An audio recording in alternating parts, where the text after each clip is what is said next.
দেশে বা প্রবাসে যে যেখান থেকে আমার এই ভিডিওটি দেখছেন সবাইকে জানাই আন্তরিক প্রীতি ও শুভেচ্ছা। সবাইকে আসসালামু আলাইকুম রহমতুল্লাহি ওয়া বারাকাতুহু। সবাই কেমন আছেন? আশা করি সবাই অনেক অনেক ভালো আছেন। আল্লাহর রহমতে আমিও আলহামদুলিল্লাহ ভালো আছি। তো আজকে একটা গুরুত্বপূর্ণ বিষয় নিয়ে আলোচনা করব আপনাদের মাঝে। সবাই ভিডিওটি না টেনে শেষ পর্যন্ত দেখার চেষ্টা করবেন। আর যদি আমার চ্যানেলে নতুন হয়ে থাকেন অবশ্যই চ্যানেলটি সাবস্ক্রাইব করে পাশে থাকবেন। রুহু বা আত্মা সম্পর্কে আজকে আমি আপনাদেরকে জানাবো। আশা করি সবাই মনোযোগ সহকারে ভিডিওটি দেখবেন। তো চলুন জেনে নেই। আমাদের মধ্যে প্রশ্ন জাগে, রুহু কি? এ বিষয়ে কিন্তু সবাই সবটা জানে না। তো চলুন দেখি রুহু কি।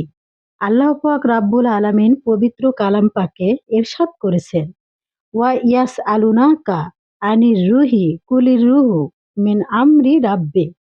এর অর্থ হচ্ছে, হে নবী কারীম সাল্লাল্লাহু আলাইহি সাল্লাম, কাফিরগণ আপনাকে রূহ সম্পর্কে প্রশ্ন করেছেন।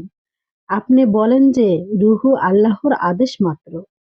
অধিকাংশ ধর্মে এটা বিশ্বাস করে যে মানুষের দেহ দুটি ভাগে বিভক্ত করা হয়েছে।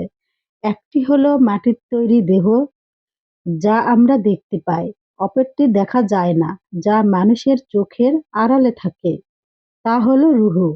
মানুষের মৃত্যুর পর আত্মা বা রুহু তার দেহ থেকে ত্যাগ করে। আর মাটির তৈরি দেহ যেটা থাকে আর কি, সেটা মাটিতেই পড়ে থাকে।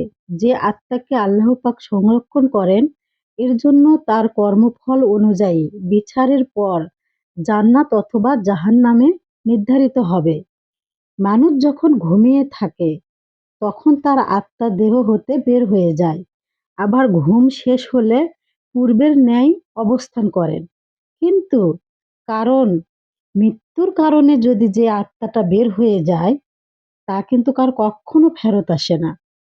আর এই যে দেখতে পাচ্ছেন এই জায়গাটা কোথায় বলুন তো? এটা হলো আমাদের সোনার মদিনা। যে মদিনায় হযরত মুহাম্মদ সাল্লাল্লাহু আলাইহি সাল্লাম শুয়ে আছেন।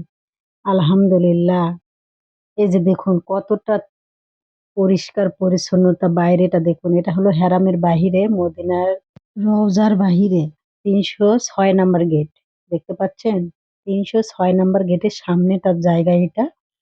তো দেখুন কত শত হাজিরা দেখুন নামাজ পড়তে যাচ্ছে। আসরের নামাজ আদায় করতে যাচ্ছে। আলহামদুলিল্লাহ, দেখুন জায়গাটা কতটা পরিষ্কার পরিচ্ছন্নতা। আর চারিদিকে দেখুন কতটা সুন্দর। কে দেখুন ছোট্ট একটা বাচ্চাও যাচ্ছে দেখুন। তো আমার এই ভিডিওটা যদি সবার ভালো লেগে থাকে অবশ্যই চ্যানেলটি বেশি বেশি শেয়ার করে চ্যানেলটি সাবস্ক্রাইব করবেন। আশা করি আমার পাশে থাকবেন। এরকম নতুন নতুন ভিডিও দিতে থাকবো আমি। সবাই ভালো থাকবেন। আসসালামু আলাইকুম রহমতুল্লাহি ওয়া বারাকাতুহু। আল্লাহ হাফেজ।